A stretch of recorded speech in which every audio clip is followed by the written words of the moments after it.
Here we are in September, but like me, some of the flowers are still holding on to the summer. And there are some plants that are only just getting going.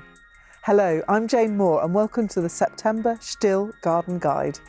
I'm here in my garden every month, sharing my ideas, my favourite plants and my gardening know-how with you. So make sure you subscribe to the STIHL GB YouTube channel. Although the nights are starting to draw in and there's a hint of autumn in the air, there is a lot going on in the garden this month, especially when it comes to late flowers and the wildlife that feed on them. I am loving this lilac squirrel's sanguisorba, even though it's a bit unruly. So I'm just going to tidy up some of these dead heads.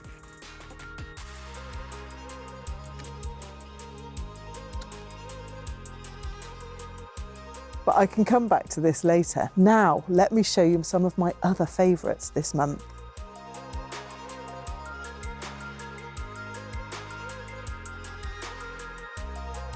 Late bloomers like Aster and Sedum are just beginning their moment.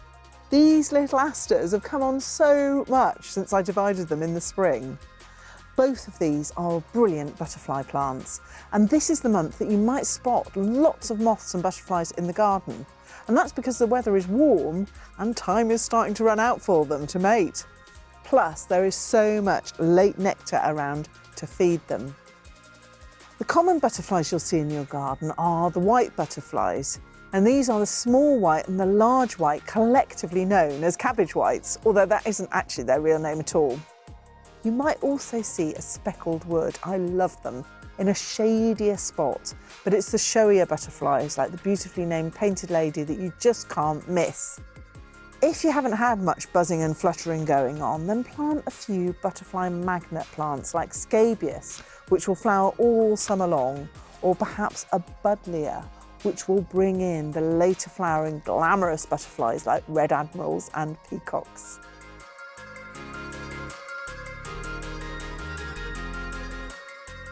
My wildflower planting is finally looking pretty, even though it's taken a bit of a while to get going.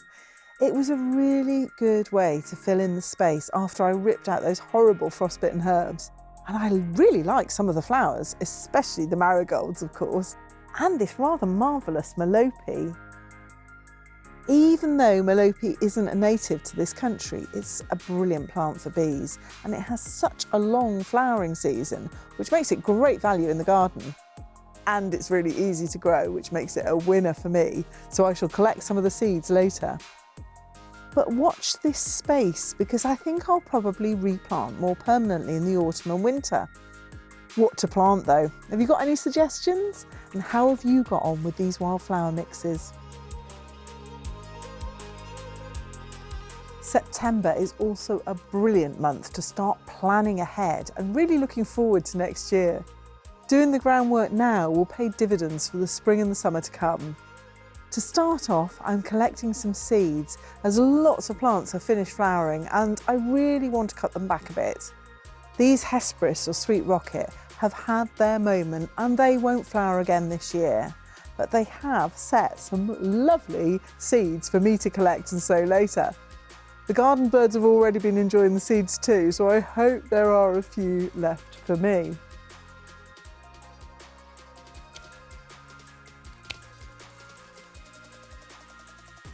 Collecting your own seeds is a brilliant way to save money, but it's also really satisfying enjoying that whole cycle of life from seeds to plants and then back to seeds again. There's also the fact that if a plant has done well in your garden, then it's genetically predisposed to do well again, having thrived in the particular conditions and climate of your little patch. Things like Hesperis, Honesty, marigolds and foxgloves all produce masses of seeds, and they're really easy to grow from seed too. You can just let them seed about, or you can give the seed heads a shake roughly where you want the seeds to be.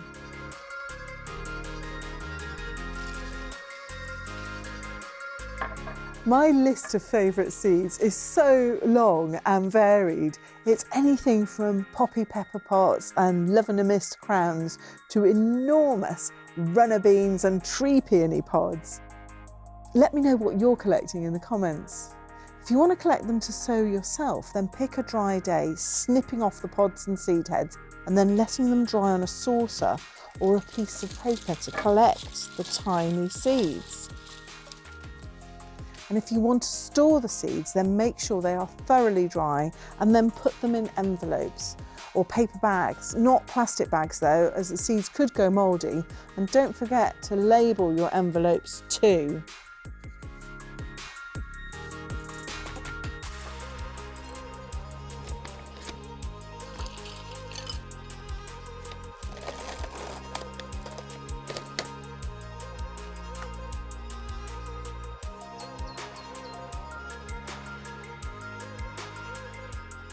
I love the bulb planting season, and it starts now, going right the way through to November.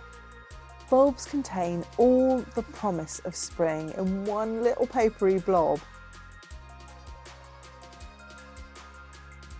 From this, golden daffodils will pop up as soon as the weather warms up and the days start to lengthen next year.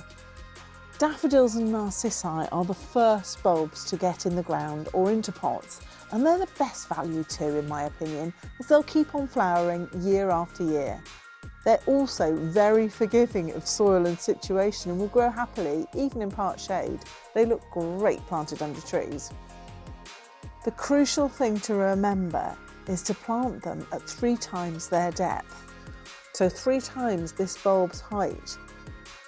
About 3 inches or 7 centimetres apart if you're planting in the ground, but if you're planting in pots, you can get away with putting them in much closer. You can even butt them up against each other for a nice full pot. I love all the little miniature varieties like Minnow and this one, Jetfire. They look great in the border too, as well as in pots. This will flower in March and will be like a little beacon that spring is on its way. Daffodils and narcissi have an incredibly long season too. Some varieties will flower as early as February, while some of the others will be looking absolutely their best in late April. And all of them make great potted Christmas presents for gardening friends and family.